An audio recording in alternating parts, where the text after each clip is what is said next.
Buenas tardes a todos. Muchas gracias por invitarme a la 4T, perdón, al cuarto tianguis. Bueno, pues me da mucho gusto ver a muchos amigos,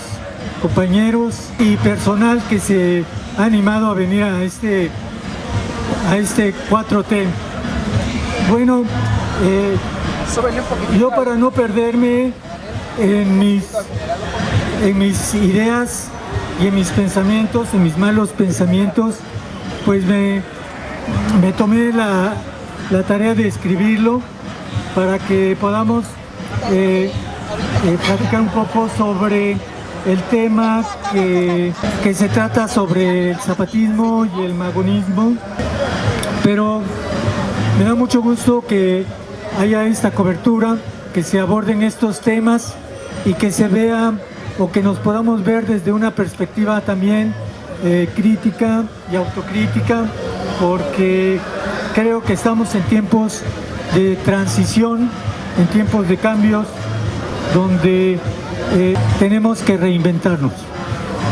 donde tenemos que pensar no en los modelos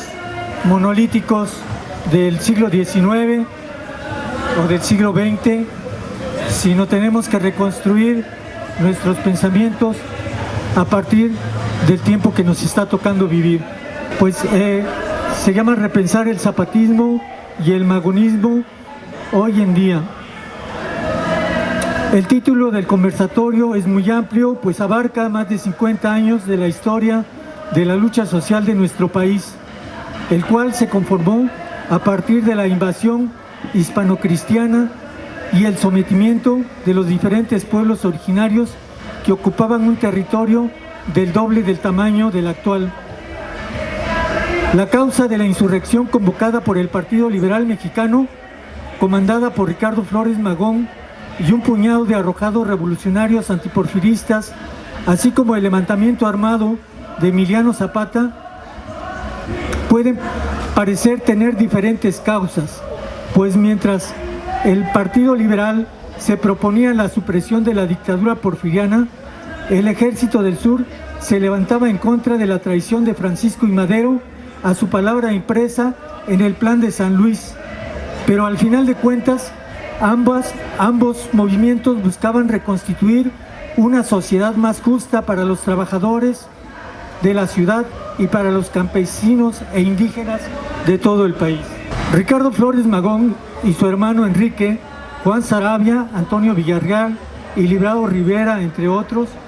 conformaron una junta organizadora que dirigió el Partido Liberal Mexicano, que se conduciría bajo un programa político con reivindicaciones de justicia social que habían sido canceladas por el dictador oaxaqueño. Los clubes liberales se van reproduciendo rápidamente en fábricas, escuelas, minas, centros de trabajo. Se organizan huelgas por mejores condiciones de trabajo, lo que desencadena represión, persecución gubernamental, detención y confinamientos carcelarios. 4 años después, es decir, ya en 1910, después del levantamiento magonista, Francisco y Madero llama a la nación a levantarse en armas, abanderado por el Plan de San Luis contra Porfirio Díaz, que había ocupado la presidencia más de 30 años, recibiendo la adhesión del Partido Liberal con las armas en la mano, y Emiliano Zapata acude al llamado con sus huestes también armados, con las exigencias de la recuperación de las tierras arrebatadas por los hacendados. La lucha armada se generaliza, provocando el autoexilio del viejo dictador. Madero asume la presidencia, conformando su gabinete con destacados miembros de la oligarquía porfirista, soslayando destacados correligionarios como Francisco J. Mújica, quien como otros provenían del Partido Liberal Mexicano, por lo que abandona las filas del partido antireeleccionista que había llevado a Madero a la presidencia. El PLM y el Ejército del Sur esperan y presionan a Madero para iniciar el reparto agrario de las tierras arrebatadas a las comunidades por hacendados y funcionarios porfiristas, pero esto nunca llega. Madero, en la silla presidencial, como buen ranchero burgués, solo favorece a su clase social, la casta porfiriana. Zapata desconoce a Madero y le exige su renuncia, volviendo a levantarse en armas, quien, al igual que los pelemistas, se enfrentan al nuevo ejército federal creado por Madero con los mismos elementos de la milicia porfirista, lo que le costaría la vida a manos de Victoriano Huerta. El ejército del sur, al ver el incumplimiento de Madero de su palabra, enarbola el plan de Ayala, con el que llama a la población a luchar para exigir la renuncia del presidente, quien se empeña en proteger los intereses de hacendados y empresarios nacionales y extranjeros. Los generales Emiliano Zapata, José Ruiz, Otilio Montaño, Francisco Mendoza, Jesús Morales, Efemio Zapata y Próculo Capistrán cambian el lema de su lucha: reforma, libertad, justicia y ley, por la consigna de los anarquistas rusos: tierra y libertad. Tomemos un fragmento de esta proclama solo como muestra del paralelismo histórico que nos tocó vivir con las respectivas proporciones. Teniendo en consideración, entre comillas, dice el texto del Plan de Ayala, que el llamado jefe de la Revolución Libertadora de México, ciudadano don Francisco I. Madero, no llegó a feliz término. La revolución que tan gloriosamente inició con el apoyo de Dios y del pueblo, puesto que dejó en pie la mayoría de los poderes gubernativos y elementos corrompidos de opresión del gobierno dictatorial de Porfirio Díaz, que no son ni pueden ser de manera alguna la legítima representación de la soberanía nacional, y que por ser acérrimos adversarios nuestros y de los principios que hasta hoy defendemos, están provocando el malestar del país y abriendo nuevas heridas al seno de la patria para darles a beber su propia sangre, teniendo en consideración que el tantas veces repetido señor Francisco I. Madero ha tratado de ocultar con la fuerza brutal de las bayonetas y de ahogar en sangre a los pueblos que le piden, solicitan o exigen el cumplimiento de sus promesas a la revolución, llamándoles bandidos y rebeldes, condenando a una guerra de exterminio sin conceder ni otorgar ninguna de las garantías que prescriben la razón, la justicia y la ley. Ha hecho del sufragio efectivo una sangrienta burla del pueblo, ya imponiendo contra la voluntad del mismo pueblo en la vicepresidencia de la República al licenciado José María Pino Suárez, o ya a los gobernadores en los estados designados por él, como el llamado general Ambrosio Figueroa, verdugo y tirano del pueblo. Esa nota la inserté porque estamos viviendo algo muy semejante. Los funcionarios del priismo, del panismo, que tanto daño le hicieron al país, pues los vemos disfrutando de direcciones, de secretarías, de diputaciones y de gobernaturas ya dentro de las 4T, no en el cuarto tianguis, sino en la cuarta transformación. Se cierran las comillas y empieza mi rollo. El Partido Liberal Mexicano también va teniendo un proceso político que lo lleva a asumir un posicionamiento abiertamente anarquista, dirigiendo sus acciones al movimiento magisterial, campesino y sindical.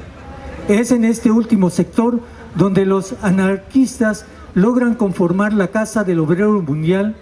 que en poco tiempo tenía un importante crecimiento, llegando a aglutinar 40,000 socios, pero cada vez se van acercando al presidente Álvaro Obregón, con el que conforman los batallones rojos y con los que salen a combatir a los zapatistas, proceso que lleva a corromper a sus dirigentes anarcosindicalistas, quienes terminan incorporándose al gobierno de Plutarco Elías Calles, donde se diluye el anarquismo, que por cierto ya habían perdido cualquier vínculo ideológico con el agónico Partido Liberal Mexicano. y el pensamiento de Flores Magón, que en esos tiempos muere en una prisión de Estados Unidos. En Yucatán, durante el gobierno del socialista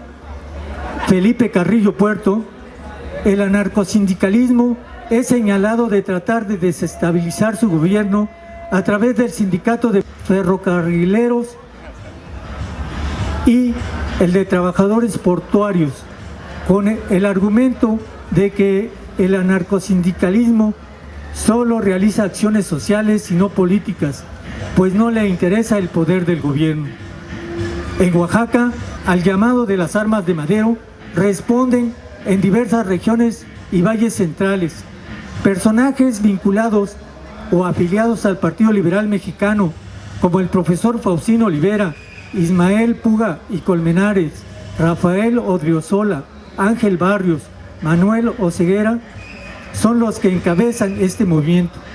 Los dos primeros son electos diputados estatales, pero a la muerte de Benito Juárez, el hijo del prócer, asciende al gobierno el porfirista Rafael Bolaños Cacho, por si a alguien le suena este apellido, quien con apoyo de diputados,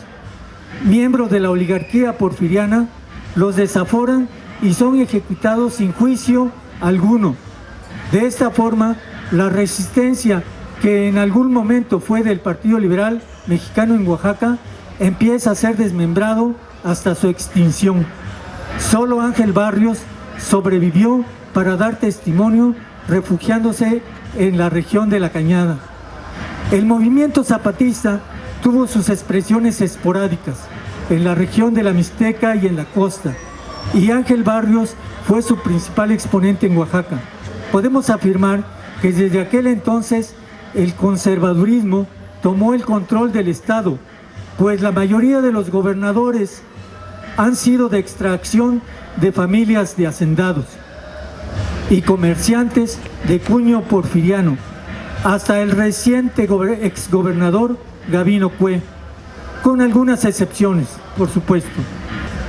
Descendientes de esta casta van heredando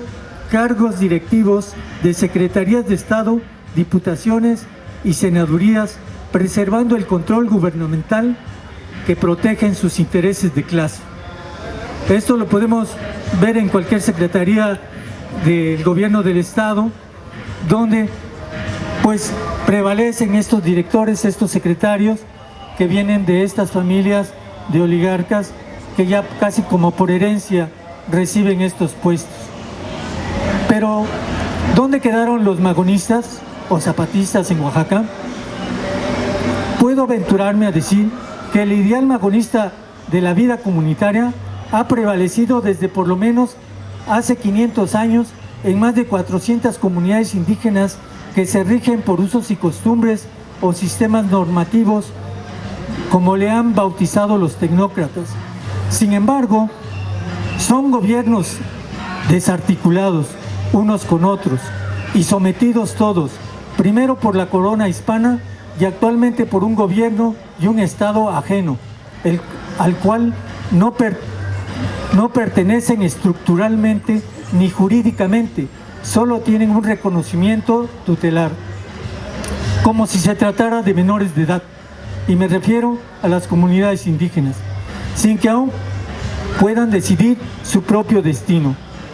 Lo único que relativamente les pertenece y lo usufructúan comunalmente es el territorio que han sabido defender por lo menos desde finales del periodo posclásico, es decir, desde más o menos 750 años de nuestra era. Durante el movimiento social de 1977, cuando fue depuesto el gobernador Manuel Zárate Aquino, que por cierto fue fundador del Partido Comunista Mexicano en Oaxaca y del sindicato de maestros, que ahora es la sección 22, pero ya en ese tiempo ya era un rabioso anticomunista. Después de un movimiento que prevaleció más de un año, solo se hacían presentes grupos de izquierda marxista, PCM, PRT, y liberales progresistas, COSEO, COSEI. En una asamblea estudiantil se presentaron unos jóvenes que decían pertenecer al Partido Liberal de México, pero los presentes les pidieron que abandonaran el auditorio porque afirmaban que era un organismo que recibía recursos económicos de la CIA. Tampoco circulaba propaganda anarquista o pintas en la calle, porque Flores Magón pues era un personaje totalmente olvidado. El surgimiento del EZLN contemporaneizó el ideario zapatista, pues en gran medida fue una respuesta a la modificación del artículo 27 constitucional hecho por Salinas de Gortari, que reformó la ley para que las tierras comunales y ejidales se pudieran privatizar y nuestro país se integraba al Tratado de Libre Comercio que abría la era del neoliberalismo. En ese momento acudieron por iniciativa propia o invitados por el EZLN, organizaciones de la sociedad civil, autoridades comunitarias y hasta colaboradores del PRI gobierno, como un asesor de varios gobernadores que se convirtió en entusiasta asesor de los zapatistas. Sus razones habrán tenido los zapatistas de permitir el acceso a estos personajes siniestros que todavía mantienen mareados a algunos despistados. En el territorio oaxaqueño solo se mantuvieron públicas las simpatías y la solidaridad con el EZLN sin que surgieran grupos que secundaran la lucha armada. El EZ nos permitió ver en sus planteamientos programáticos y estratégicos elementos que caracterizan el magonismo o de un anarquismo sui generis al plantearse que no luchan por el poder del gobierno, y sí por el respeto a los derechos culturales de los pueblos originarios. El mandar obedeciendo trastoca todas las visiones monolíticas y antidemocráticas de la izquierda marxista heredada del estalinismo que caracterizó no solo al Partido Comunista, sino a otras corrientes de izquierda como el maoísmo, trotskismo, guerrillerismo y reformistas que terminaron por hacerle más gordo el caldo a la oligarquía nativa. Finalmente, estas organizaciones se fueron corrompiendo, aliándose y colaborando con el Estado de una manera desvergonzada. El anarquismo reapareció, pero sin ninguna inserción en el movimiento sindical, campesino, de colonos o estudiantil. Si existe alguna organización anarquista, esta no ha acertado en sus acciones para ser aceptada abiertamente en los movimientos sociales. Para algunos jóvenes parece ser una especie de moda, como los anarcopunk de los 80, 90, o un asunto de la adolescencia, o una postura chida mientras se es hijo de familia. Durante el movimiento social del 2006 hicieron su aparición los anarcos, como grupos ultrarradicales en las marchas magisteriales, cubiertos de pasamontañas y vestidos de negro, se dedicaban a vandalizar comercios, bancos o edificios públicos y hasta transeúntes o periodistas. Al igual que algunos grupos trotskistas aseguraban en sus volantes que era el momento de la revolución y estos últimos afirmaban que había que estar listos para la toma del poder. Realmente el infantilismo en su expresión más ingenua o malvada, carentes de un programa mínimo de lucha, de una estrategia popular, así como aparecían, desaparecían, hasta que la misma APO acordó aislarlos de los contingentes y exigirles que se quitaran los pasamontañas si querían estar en las marchas. Bueno, ya sabemos que el anarquismo no hace política y no pretende luchar por el poder del gobierno, pero estas acciones solo dieron argumentos al gobierno para reprimir al movimiento social. La prensa tradicional, la radio y la televisión escribieron los mismos argumentos elaborados desde el siglo XIX para desprestigiar al movimiento social y confundir a la población con las acciones vandálicas de estos grupos. El 25 de noviembre del 2006 se realizó una megamarcha y el acuerdo de la APO era no provocar a la policía que ocupaba el primer cuadro de la ciudad. Se pudo documentar que grupos vestidos como anarquistas llegaron en microbuses con escudos de madera, tubos, bazucas de PVC y se dedicaron a hostilizar a la Policía Federal, quien reaccionó violentamente encapsulando grupos de manifestantes, deteniendo alrededor de 200 personas, mientras los anarquistas, entre comillas, salían por una calle donde casualmente no había vigilancia policíaca, sin que detuvieran a ninguno de sus elementos. El gobierno tomó a los detenidos como rehenes para desarticular a la APO, que ya se encontraba infiltrada de ONGs caracterizadas por ser colaboradores del gobierno, espías y otros lidercillos oportunistas que hoy los vemos despachando en el gobierno del Estado. Pero quizá lo más interesante fue que los dirigentes anarquistas identificados, caracterizados por tirar línea, nunca asistieron a una marcha, en un mitin, nunca se les vio en un mitin, en una asamblea o en una barricada. Nunca asomaron las narices hasta que el conflicto amainó.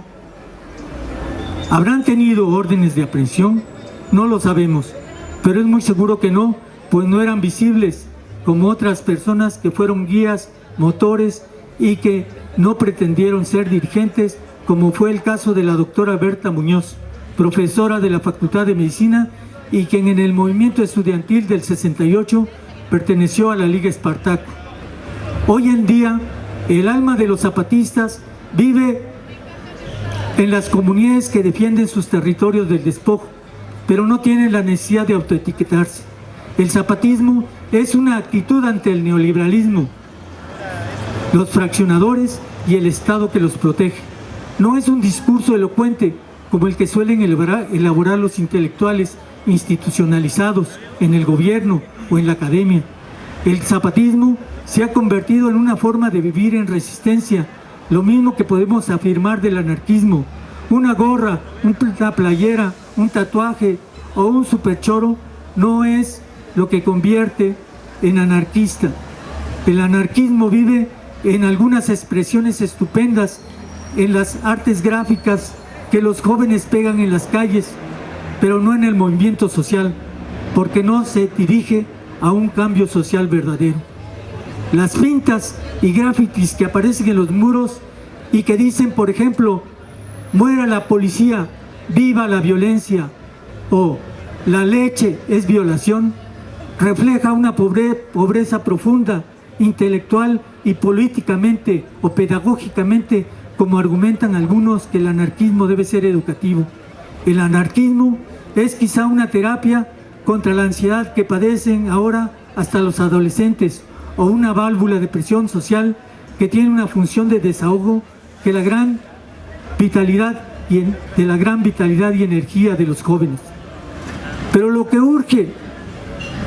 en nuestro Estado y en nuestro país es profundizar los cambios estructurales, políticos y culturales para lograr la paz, la prosperidad y la felicidad de todos los miembros de esta sociedad sin distingos, porque ese activismo desaforado y sin brújula no conduce a ningún lado, pues deja de lado los problemas centrales de la sociedad. Revisar estos fenómenos sociales requiere conocimiento históricos y teóricos del devenir de las sociedades subordinadas al imperialismo del mal. También requiere practicar la crítica y la autocrítica, la independencia de expresar nuestras ideas sin cortapisa. No importa que podamos estar equivocados, se requiere el ejercicio constante de la reflexión colectiva y el respeto a las diferencias, sin ninguna subordinación ni complejos de superioridad o inferioridad. La libertad, primero, se alcanza en el espíritu para tener claro por qué y por quiénes lucharemos. La libertad está en hacer lo que nos gusta y sentirnos satisfechos con lo poco o mucho que podemos lograr, a diferencia del pensamiento conservador y reaccionario que permanece empantanado como un pesado monolítico medieval. El pensamiento revolucionario es dinámico, no se detiene, evoluciona, se rehace y reconfigura de acuerdo a las circunstancias sociales del tiempo y el espacio, Este último siempre estará determinado por la cultura particular, la idiosincrasia, la experiencia, la organización y el empuje, que son las herramientas para destruir las viejas estructuras liberales y neoliberales que pululan en las mentes de los gobiernos, pues aunque presuman de ser de la 4T, no del cuarto tianguis, se autoproclaman de izquierda, pero los conocimos cuando pertenecían al PRI, al PRD o al PAN, y todo el mundo está enterado de la clase de corruptos y falaces que son. Así también se tiene que estar alertas de las ideologías que transmiten los medios de comunicación, grandes y pequeños, las religiones y la academia institucionalizada, porque creámoslo o no, esa es su labor, de convencernos de sus miserables e hipócritas valores y argumentos, los cuales seguramente ya están bien instalados en el subconsciente de cada uno de nosotros. Muchas gracias. Es un orgullo estar aquí entre compañeros libreros, entre banda allegada a los libros, porque yo también me desempeño como librero, yo también cumplo esa función, que es uno de los trabajos que uno realiza, que nos sirven para nosotros, para la investigación. Son elementos primordiales para nosotros, esa bibliografía, esos documentos, esos papeles, y darles finalmente un uso colectivo, un uso práctico también para traer historias nuevas, no solo de Ricardo Flores Magón y del Partido Liberal Mexicano, sino historias que tienen que ver con la colectividad, que tienen que ver con historias ligadas al pueblo, ligadas a la organización social. Mi nombre es Luis Olvera Maldonado y he realizado algunos trabajos a lo largo como investigador independiente. Llevo 2 trabajos ya presentes. El primero es uno de ellos, que se llama La Revolución Social en el Norte de México y las Comunas Anarquistas del Partido Liberal Mexicano, de 1911 a 1915. En este libro trato de enfocarme en la investigación, yendo a consultar directamente los documentos del Partido Liberal Mexicano, llámese periódicos, llámense revistas, artículos, muchas cosas que todavía permanecían inéditas en inglés, algunas cosas o cuestiones comunales que tuvieron que ver con el Partido Liberal Mexicano que no se detallaban de manera precisa, ¿no? El tener que ir a investigar esas fuentes, el tener que documentar esos datos, me llevó a la tarea de rearmar un trabajo histórico, un trabajo desde la militancia, un trabajo como punk, como anarquista, un trabajo en el cual me involucré directamente, también como migrante, mi situación migratoria también, el cruzar estas fronteras, el cruzar estas barreras, estas fronteras que nos imponen, me permitió estar del otro lado de Estados Unidos con la comunidad chicana, con la comunidad latina, ser parte también de esos procesos y también estar ahí directamente involucrado en el trabajo que se hace día a día en Estados Unidos, en el trabajo pesado que uno como migrante tiene del otro lado y que muchas veces no se ve, que también es mucha explotación, mucho desprecio que se tiene del otro lado hacia gente de otro color, hacia gente que no habla el idioma, que se maneja del otro lado. Muchas veces no es ni el color de piel ni estas cuestiones que son muy visibles, sino directamente por no hablar el idioma, ¿no? Entonces, el tratar de aprender el idioma, el tratar de comunicarte con la banda de Estados Unidos, con los chicanos, con banda de color, con otra gente, y escucharlos, escuchar su experiencia, escuchar sus vidas, escuchar por qué van hacia Estados Unidos, por qué arriesgan su vida cruzando la frontera, como yo lo crucé por el desierto, allá por el 2004. El entablar estos diálogos con esa comunidad del otro lado me permitió hacer investigación desde el otro lado, y después aquí, cuando llegó la pandemia, hace un par de años, el dedicarme de lleno a hacer investigación sobre el Partido Liberal Mexicano. Y estas historias de 1911 comienzan en Baja California, cuando un grupo de anarquistas, un grupo de trabajadores wobblies, un grupo de obreros intentan hacer una revolución en Baja California como un método de estrategia para iniciar una revolución social y una posible revolución mundial que ya preveía Ricardo Flores Magón.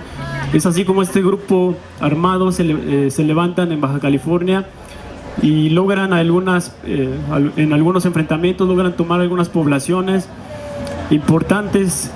como Tijuana, como Mexicali, El Álamo y otras poblaciones por ahí que son muy importantes, triunfos para el Partido Liberal Mexicano a lo largo de esta revolución que intentan hacer ellos en 1911. Lo importante de esta revuelta es la participación de los indígenas en estas revueltas, la participación de las mujeres, la participación de gente muy activa, gente anarquista, gente del otro lado, organismos de la IWW, de la Western Federation of Miners,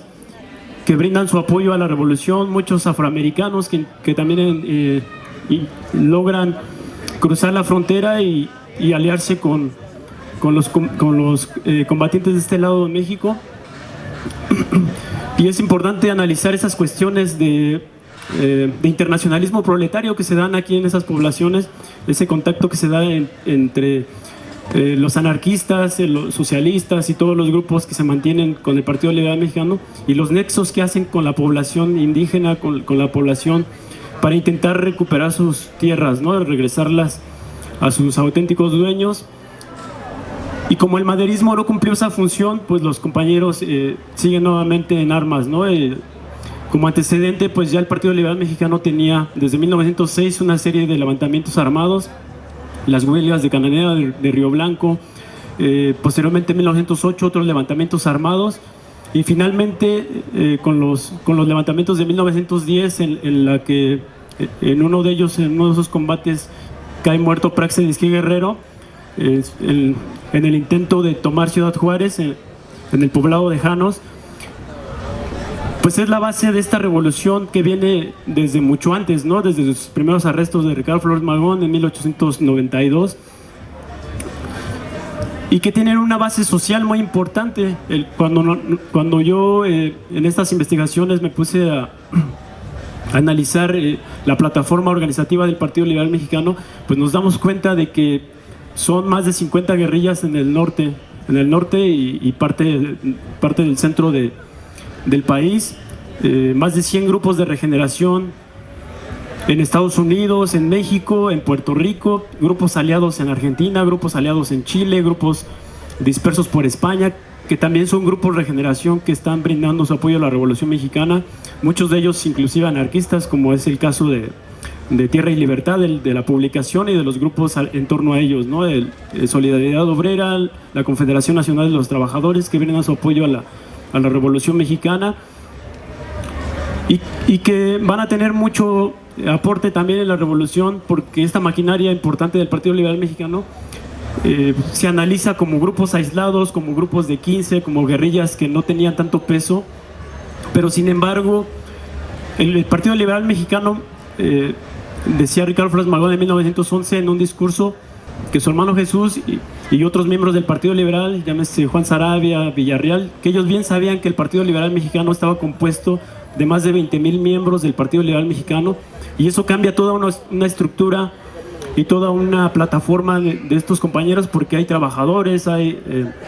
wobblies, hay internacionalistas, hay indígenas, hay muchos grupos que están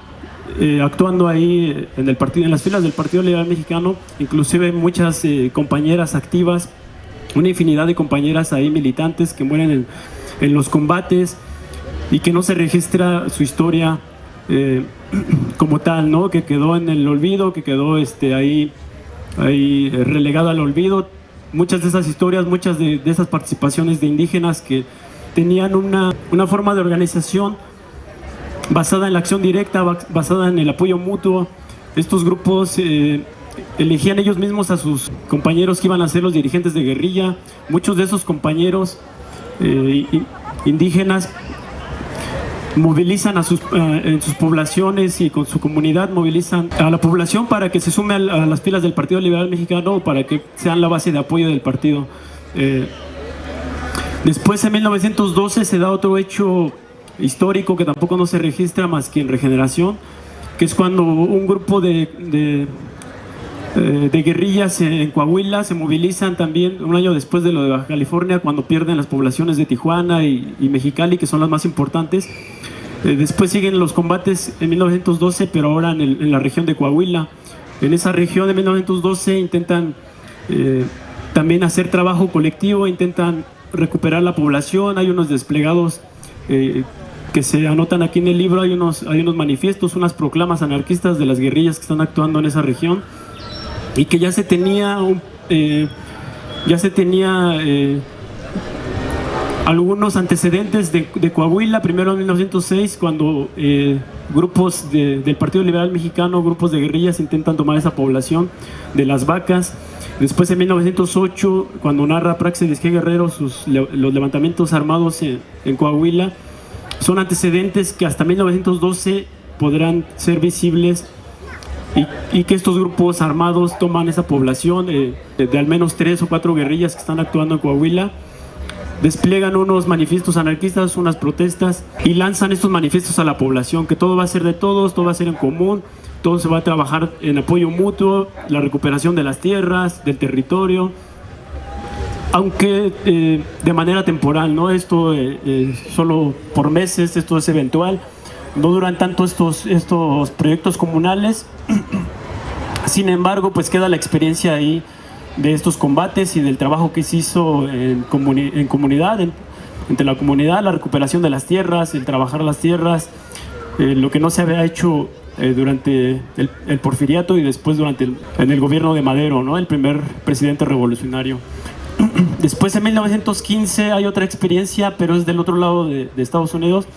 es en el otro lado del charco, que es en Los Ángeles, California, en donde se da un proyecto comunal también, una comuna anarquista en Los Ángeles, California, y son ellos los propios pioneros, los sobrevivientes del Partido Liberal Mexicano, los hermanos Flores Magón con sus familias, con sus hijos, que se van a una comunidad en Los Ángeles que se llama Edendale, y ahí intentan hacer otro proyecto comunitario, una comuna anarquista. Ahí mismo criaban pollos, criaban gallinas, tenían árboles frutales, cultivaban la tierra, cultivaban sus propios alimentos, y muchos de esos alimentos salían a los alrededores de la población a intercambiarlo con chicanos, con latinos, a intercambiar esos alimentos por otros productos también. El propio Librado Rivera, un sobreviviente del Partido Liberal Mexicano, se narra que en sus andanzas pues lleva un caballo cojo, y que con una carreta va repartiendo pan, también pan para la comunidad, intercambiando ese pan por otros productos para la comuna. Entonces en 1915 no se tenían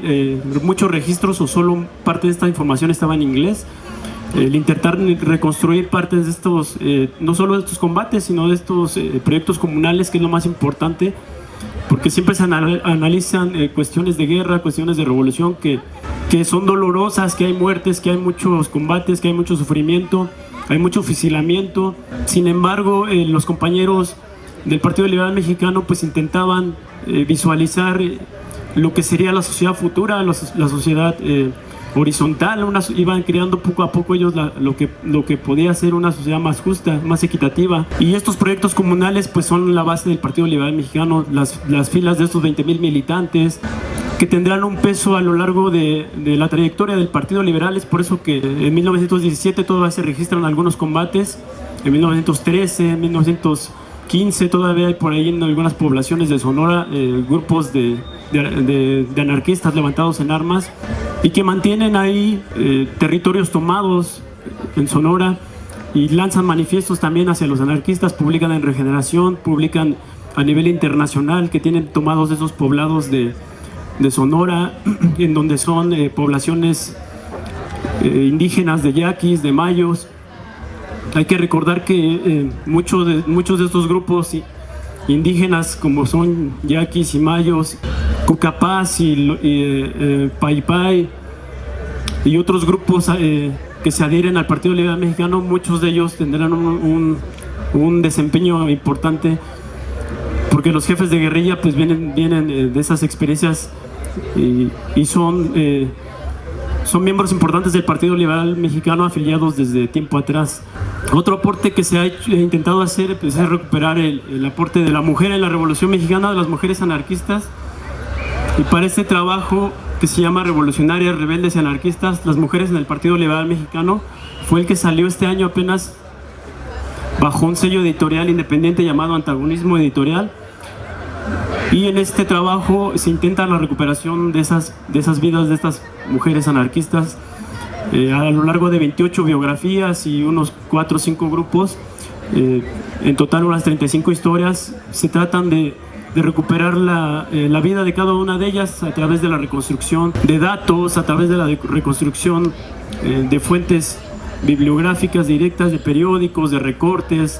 intentar recuperar sus rostros, intentar recuperar parte de su vida, de su historia, de sus acciones. Creo que es muy importante el acercarnos nuevamente a los jóvenes, porque si no se va a perder este paso que tenemos nosotros tan corto por esta vida, y que no estamos dejando un aporte a las nuevas generaciones, nuevas investigaciones, nuevos aportes, nuevas herramientas también para que ellos se vayan autoeducando, autoformando. Muchas veces no se necesita de estudios académicos para hacer una investigación, sino el interés también, la pasión, el usar las herramientas, el usar los archivos digitales, el usar la bibliografía, el hacer traducciones libres también del inglés al español, el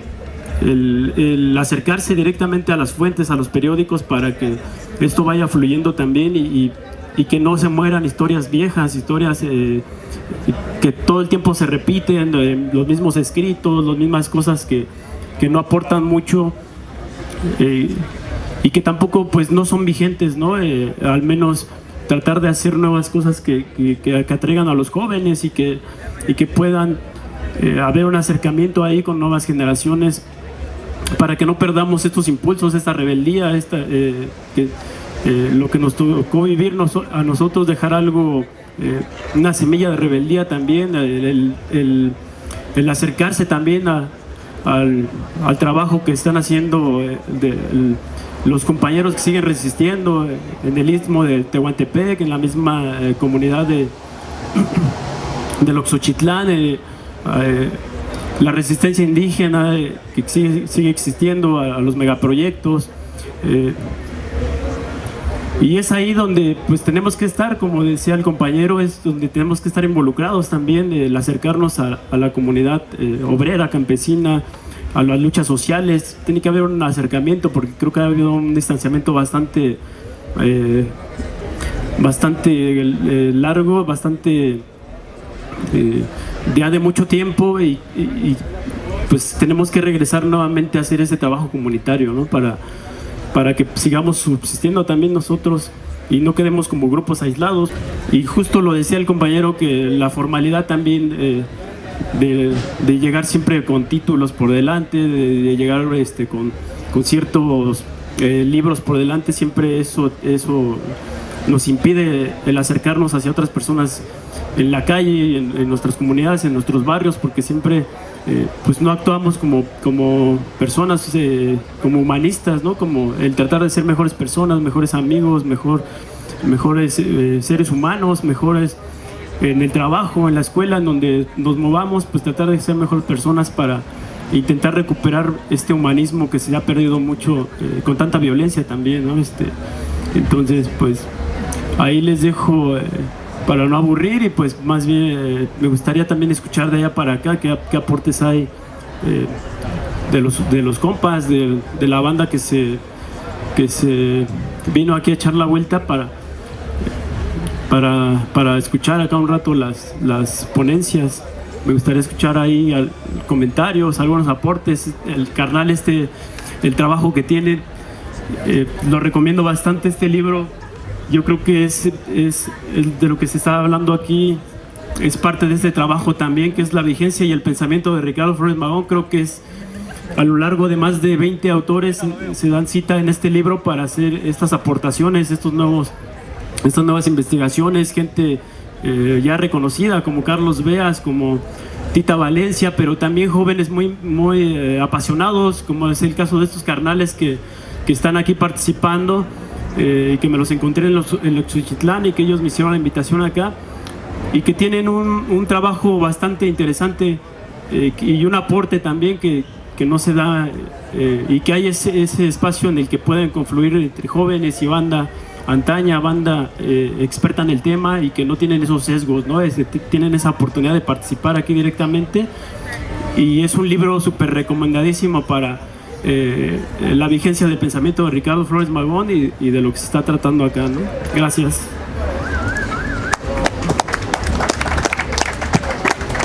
Pues despidamos con fuertísimos aplausos en la manera de reconocimiento de nuestros compañeros, porque la investigación que ellos realizan son investigaciones que vienen desde el seno de las luchas populares.